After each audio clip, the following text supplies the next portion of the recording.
तसं काय मंडळी, स्वागत आहे तुमचं आपल्या चॅनलवर. मी अशिकेश निफ्टीविषयी बोलू काय.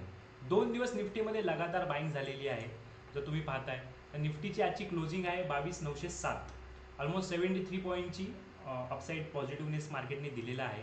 बट याच्यामध्ये सगळ्यात पाहण्याजोगं हे आहे की निफ्टीमध्ये खूप साऱ्या स्टॉक्सनी एक पॉझिटिव्ह एक ॲग्रेसिव्हली बाईंग झालेली आहे.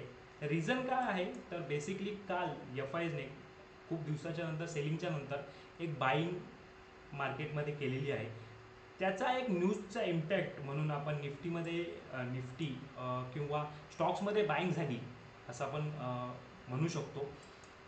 तर उद्यासाठी लेवल्स काय असतील, उद्यासाठी मार्केटचा व्ह्यू काय असेल, तर बेसिकली उद्यासाठी व्ह्यू हा आहे तर मार्केट बेसिकली या झोनमध्ये मार्केट उद्या ट्रेंड करायचे हाय चान्सेस आहेत.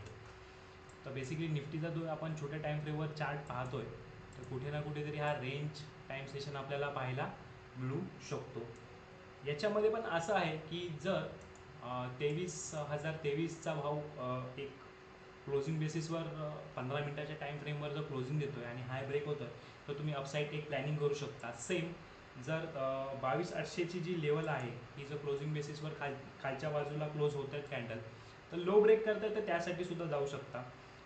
हे जर मोस्टली हाय चान्सेस तर साईडवेजचे आहेत. रिझन हे आहे जर तुम्ही ऑप्शन डाटासुद्धा पाहताल तर ऑप्शन डाटामध्ये सुद्धा एक दोन्ही बाजूला ॲग्रेसिव्हली सेलिंग झालेली आहे कॉल आणि पुट साईड. हे जे पॉईंट्स आहेत मार्क करा, ट्रेड करा. Thank you so much.